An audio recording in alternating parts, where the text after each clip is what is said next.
खबर अभी हम जो आईटीसी के बारे में आपके सामने बात रख रहे थे वो खबर आ गई है। 3 से 5% है। मेरा मानना था कि 3% होगा, लेकिन 3 से 5% है, यानी कि अलग अलग प्रोडक्ट पे दाम 3 से 5% के बीच में होंगे। और इसमें गॉडफ्रे फिलिप्स का भी नाम है। आईटीसी का करीब करीब 40% बिजनेस सिगरेट कारोबार से आता है, जिसमें navy cut, classic, gold flag, American club, ये कुछ एक उनके बड़े ब्रांड है। ब्रिस्टल भी उनका एक बड़ा ब्रांड है जिसकी मार्केट में काफ़ी वैल्यू है। अगर इसके अलावा गॉडफ्रे फिलिप्स को भी देखेंगे ना, तो उनका भी मेजॉरिटी बिजनेस यही है। एक बार विवेक कारवा हमारे साथ हैं। विवेक जी, ये 3% से कोई फर्क पड़ेगा? 3% दाम बढ़ने से? सेंटिमेंटल फर्क पड़ेगा डिम्पी जी। देखिए 3-5% एक अच्छा ओवरऑल पॉजिटिव सेंटिमेंट देने वाला है ये। और हम लोग देख रहे थे कि हर बजट में कंपनीज को दिक्कतें झेलनी पड़ रही है, और प्राइस हाइक का इनफैक्ट पिछले 2-3 बार में इन्होंने लिया नहीं था। तो इस बार अगर ये प्राइस हाइक आता है तो एक अच्छा संकेत है ये। और इनफैक्ट गोदरेज, फिलिप और वीएसटी इंडस्ट्रीज तो बहुत ही अच्छी दिख रही है इस लेवल्स पे। आईटीसी भी ठीक है क्योंकि 40% उनका रेवेन्यू आज भी सिगरेट से है।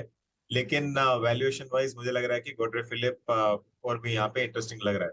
तो और दूसरी चीज ये है कि सेंटिमेंटल इसके लिए जो स्मोकर्स है उनको कुछ फर्क नहीं पड़ता है। 3 या 5% से जो जैसे चल रहा है वो चलने ही वाला है। और यहाँ पे जो बेस है उस पे इनको इफेक्ट मिलने वाला है।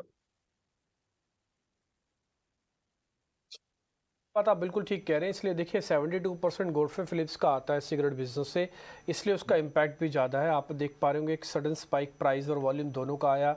आईटीसी के अंदर ज़्यादा फर्क पड़ा नहीं कि उसका कोर बिजनेस और भी है, उसके नंबर्स भी है ना पेंडिंग है अभी, इसलिए आईटीसी का प्राइस एक्शन कोई बहुत ज़्यादा नहीं है, बट गॉडफ्रे फिलिप्स का है।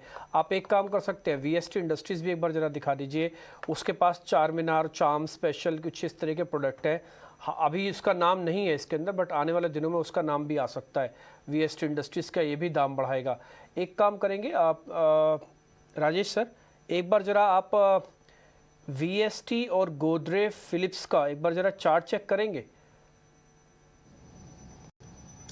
तो देखिए डिप्पी जी, वीएसटी इंडस्ट्री में तो देखें तो काफी समय से एक साइडवेज कंसोलिडेशन ही देखने को मिला। ऑलमोस्ट अगर हम देखें तो 5 से 6 वीक में स्टॉक एक साइडवेज कंसोलिडेशन बहुत ही नैरो रेंज में करते हुए दिख रहा है। अगर हम इसके नियर टर्म सेटअप को यहाँ पे डिफाइन करें तो यहाँ पे इमीडिएट रेजिस्टेंस जो बना हुआ है वो करीब बना हुआ है 3340 3350 के आसपास। जैसे ये लेवल क्रॉस होंगे तो स्टॉक में एक ब्रेकआउट ट्रेड प्ले आउट होते हुए दिखेगा। ओवरऑल स्ट्रक्चर अगर इसके नियर टर्म शॉर्ट टर्म के हिसाब से देखें तो एक साइडवेज कंसोलिडेशन दिखा रहा है। 3360 के बाद इसमें रैली बन सकती है जो कि स्टॉक को फिर 3500 की तरफ लेके जा सकती है। डाउन साइड में जो इसका इंपॉर्टेंट सपोर्ट एरिया है वो है करीब 3120 3100 के आसपास। तो जब तक ये लेवल बने हुए हमें लगता है कि देयर इज अ पॉसिबिलिटी कि स्टॉक एक हायर साइड पे ब्रेकआउट आगे आने वाले दिनों में दिखाता हुआ दिखे, और फिर वो ब्रेकआउट आने के बाद स्टॉक में 3500 तक की अपसाइड बनते हुए दिखेगी। गॉडफ्रे फिलिप्स में भी देखें तो पिछले 3-4 हफ्तों में स्टॉक में करेक्शन के बाद साइडवेज कंसोलिडेशन देखने को मिला। स्टॉक अपने एक मल्टीपल सपोर्ट एरिया 1680 1670 के आसपास ही एक सपोर्ट बाइंग यहाँ पे डिस्प्ले करते हुए दिख रहा है। तो हमें लगता है कि एक क्रिटिकल लेवल के आसपास ट्रेड कर रहा है। कॉलेज डेज में लग रहा है अपने सब्जेक्ट में काफी डीप रिसर्च की हुई है। ये तो लोग नाम भी भूल गए थे, चाम, चार मीनार और न नहीं जाने नहीं कौन कौन ये से। नहीं, मैं आपको बताता हूँ अजय, होता क्या है कि कई बार ना प्रोडक्ट की जो अपनी फैन होता है, फॉलोइंग होती है, ब्रांडिंग होती है, वो इतनी बिल्कुल। ज़्यादा होती है कि हम कंपनी का नाम ही नहीं जानते। तो इसलिए प्रोडक्ट के नाम से आपको रिकॉल होगा, अच्छा वीएसटी का मतलब वही चार मीनार। हाँ, सही है। तो इसलिए मैंने आपको नाम बताया सारे। अच्छा